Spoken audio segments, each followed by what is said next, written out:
Hello TGN viewers, and welcome to my video about Call of Duty Ghosts. In this video I'm going to be talking about my experience actually playing the game at Eurogamer Expo 2013.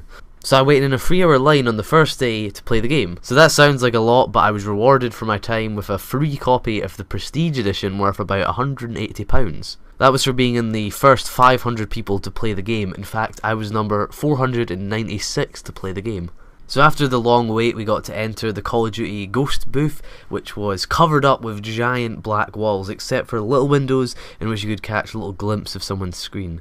They let us watch the trailer about 4 times before finally sitting us down at one of the sets of consoles. So at the consoles, they had Xbox One controllers that were comfortingly similar to the Xbox 360 controllers. Unfortunately, they're being really strict about who's allowed to post and record gameplay. I tried taking a few pictures, but they were on to me before I even unlocked my phone. So we played a few LAN games of 6v6 against another team in the booth. They let us play the new Blitz game mode, which is a mixture of capture the flag and domination, where you have to run to the enemy spawn and score a touchdown-like point. So there wasn't much of an explanation about how the game mode works, so details are kind of fuzzy, but from what I played it was really fast-paced and quite fun.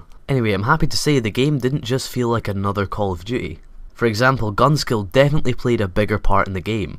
If you were using a gun that wasn't a sniper, you had to really control your bullets if you were firing at long range. I managed to use the LMGs, assault rifles and the SMGs. Each type had its powers and its weaknesses. For instance, there was no way you could spray an SMG across the map with much success, like in previous Call of Duty games. The feel of how your player moved was different. It felt like the way you moved was really important. Do you want to sprint round the corner quickly, saving a lot of time, but risking getting gunned down by someone with a more suitable class setup? Or do you want to be more cautious about it but lose precious time? In terms of graphics and performance, I can't really say much. Since I was only playing for a short amount of time, I never really had a good opportunity to really study the details. I'll talk a little bit about the classes I used. The first class being the assault rifle. ARs are meant to be an all-round good gun, effective at close range and at long range, but in previous titles they've been a bit too balanced. This causes classes like the LMGs to be completely useless because they don't fare well at close range. But in Ghosts I really felt like the ARs had their weaknesses, and I was getting killed a lot at close range by SMGs.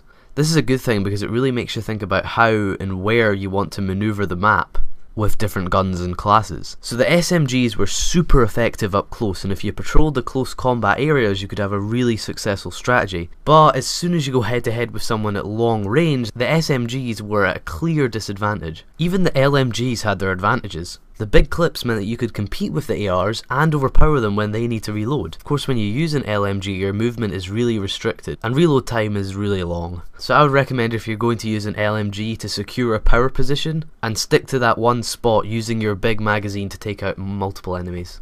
Unfortunately, the limited time they gave me to play it means that I don't have a huge amount of features to talk about. Ghosts will be at pretty much every major gaming event, so there'll be buckets of stuff to talk about before release. I'll be making videos about the new features coming to Ghosts in the upcoming weeks before release, so stay tuned for more videos, and if you want me to go more into detail about any of the Ghost topics then leave a comment.